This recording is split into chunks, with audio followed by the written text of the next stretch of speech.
understand by this, all those waves are everywhere. The energy that is being transmitted through the antennas or whatever are actually everywhere. They're being transmitted through satellites.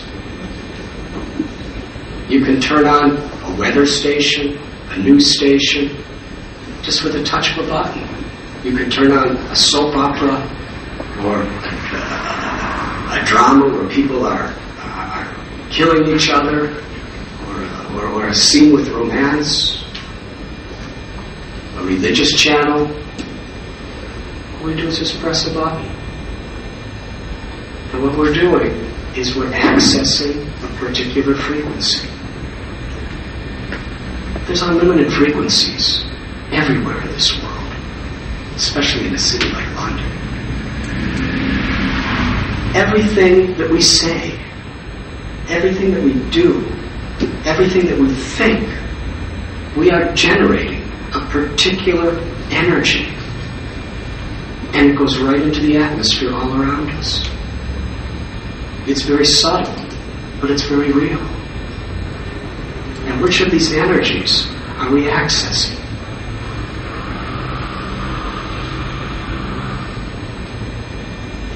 That is determined by the type of association we keep. What we open our hearts and our minds to receive. And that is why good association is so important.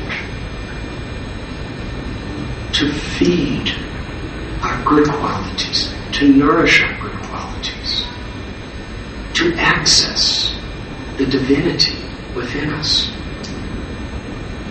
and to access that divinity that is all around us.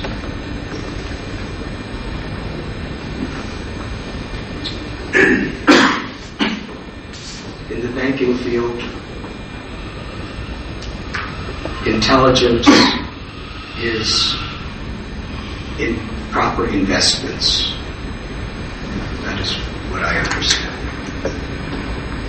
I think in any line of business, how you invest will so much determine your future.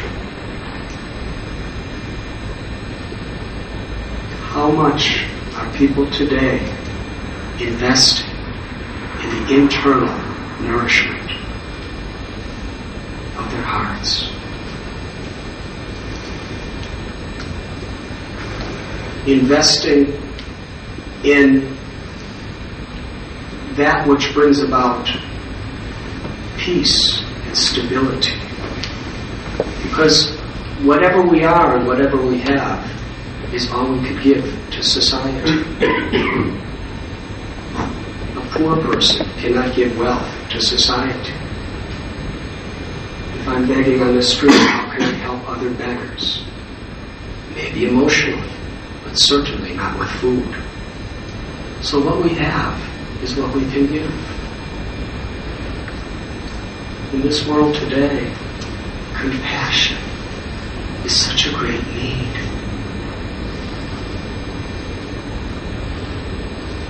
And human life is really so much essential to take responsibility. If we're not part of the solution, we are part of the problem.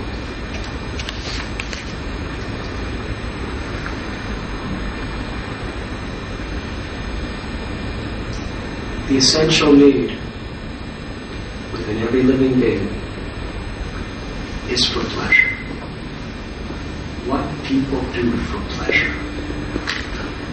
Now, different types of living entities have different standards of pleasures, and they work in different ways to achieve them.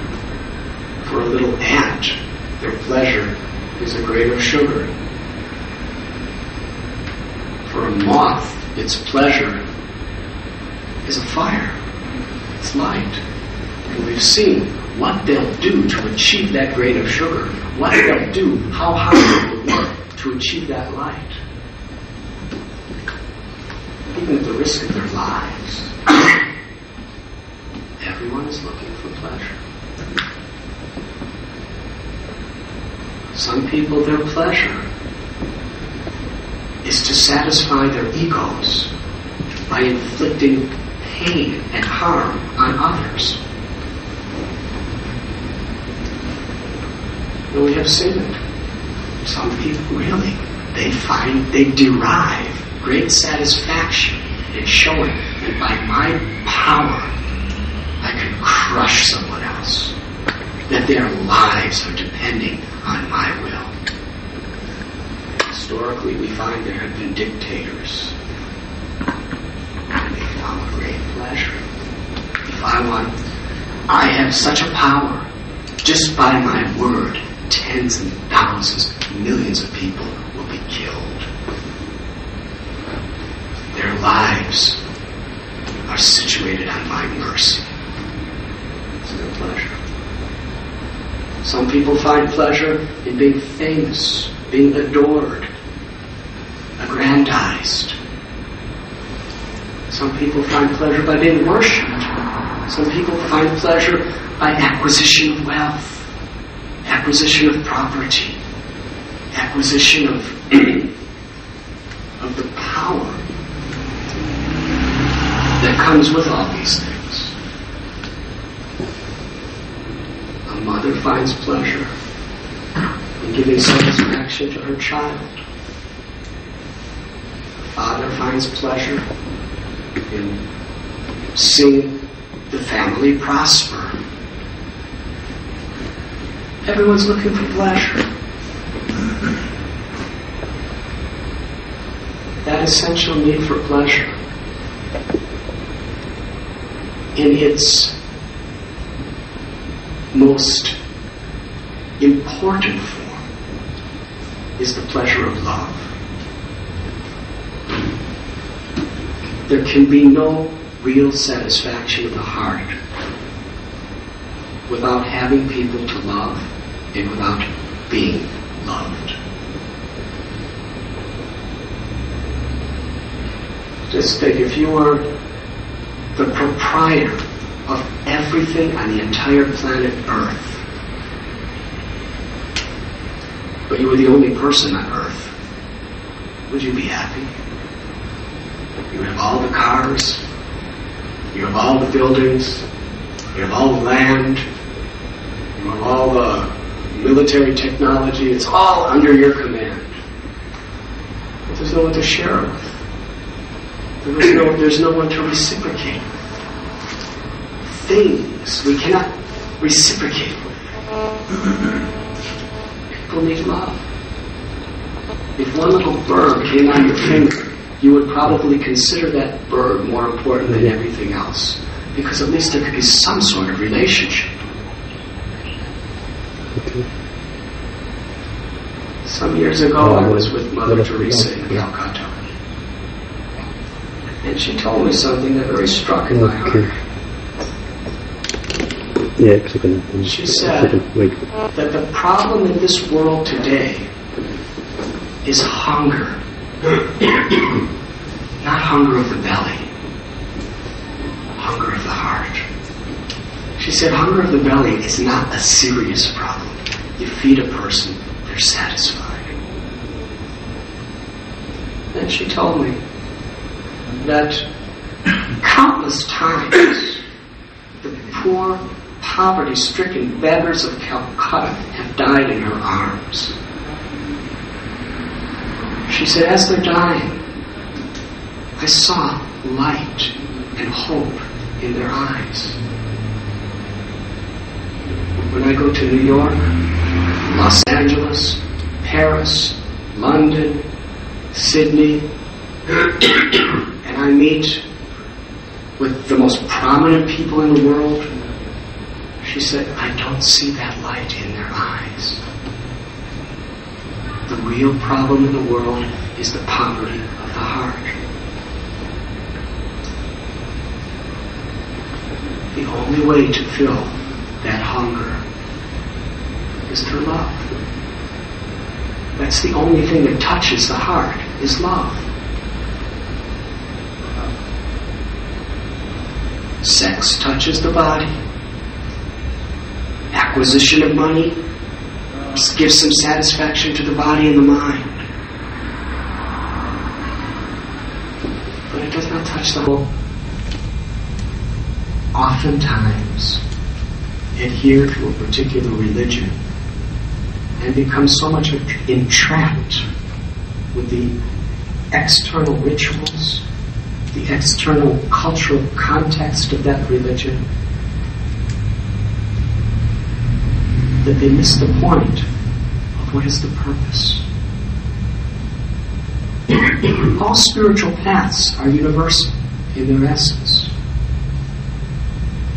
To purify, to clean the heart, to live with morality, to live with ethics, and to learn to love. To love means to give. A mother's love for a child is so pure and perfect because what is the mother expecting from the child? Troubles. The child keeps the mother up all night. The child dirties the diapers. The child gets sick. So many troubles. The child's giving really nothing to the mother, but the mother's finding more satisfaction in that child than practically anyone. And all she's doing is giving, giving, giving. All she's doing is sacrificing and sacrificing and sacrificing. Because that's real pleasure. When a father works so hard to provide for the family, he's giving. And that gives the father satisfaction. Love is not just to take. Love is to give. And the more you give, the more genuine your giving is, the more people will naturally reciprocate.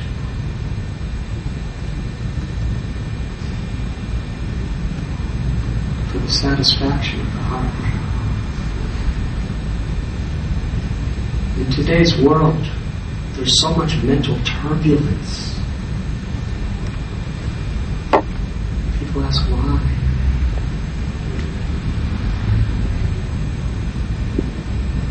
We were speaking about character. Character means building a foundation on which our sacred ideals are upheld.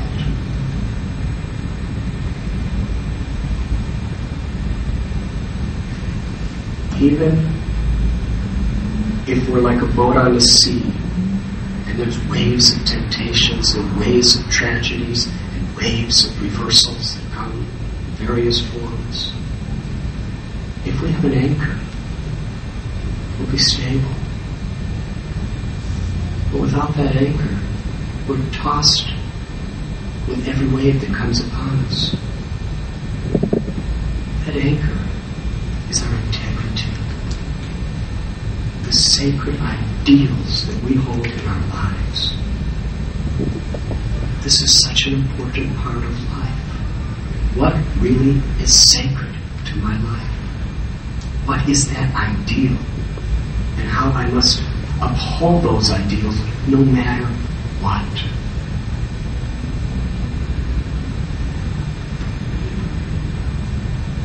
I just came from the United States of America. People have been so shaken over the years by corruption. Sometimes even in the highest ranks of society. Mass corruption. Where innocent people are hurt so bad for a few people to make big profits. People are questioning, what is all this about? Why is it in this world that it takes immense tragedies to make people introspective?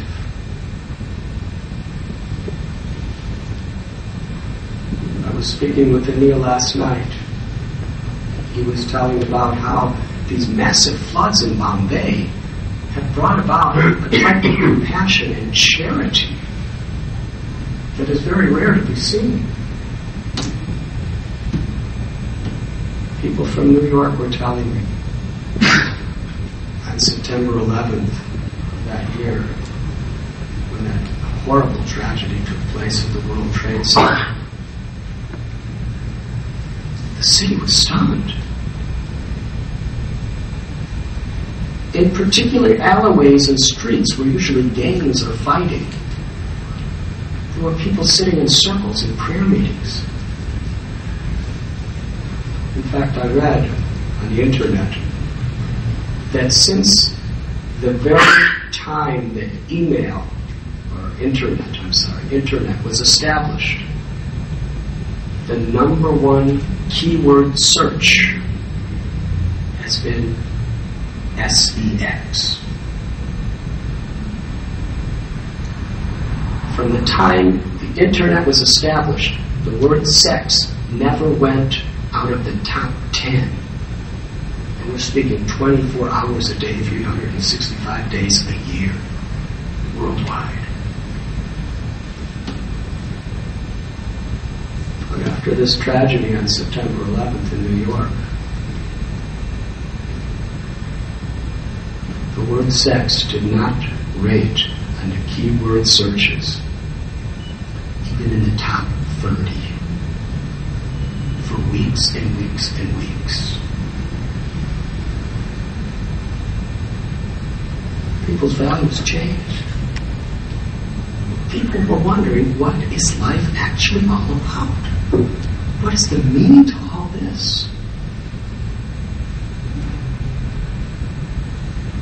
In fact, that happened in September, and in America there is a festival called Halloween, where children dress up in costumes.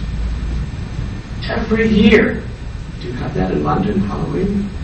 Every year, the number one bought costumes are ghosts, witches, monsters, and also athletic stars.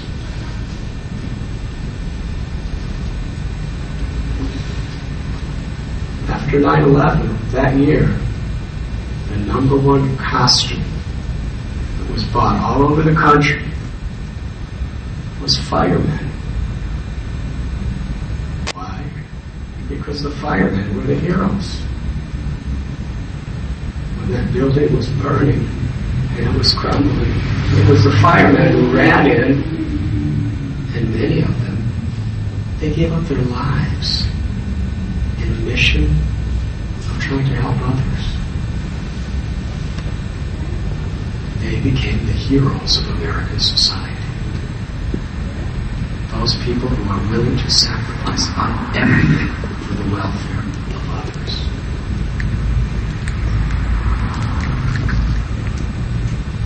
But last year, they were back to monsters and ghosts and wishes and athletic stars. Firemen didn't rate anymore. Why do we need these types of tragedies to make us really question what is the meaning and value of life? What is actually sacred? What are the ideals that I hold above my head?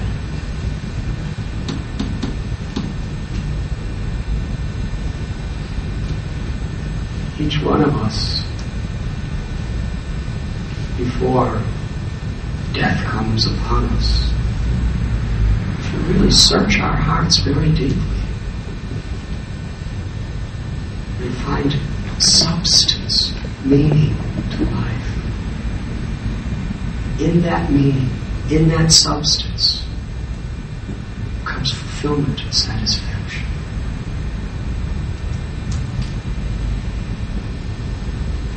And all the great religious teachers throughout history, all the great spiritual teachers, all the real and true great philosophers, they have all held the highest idea.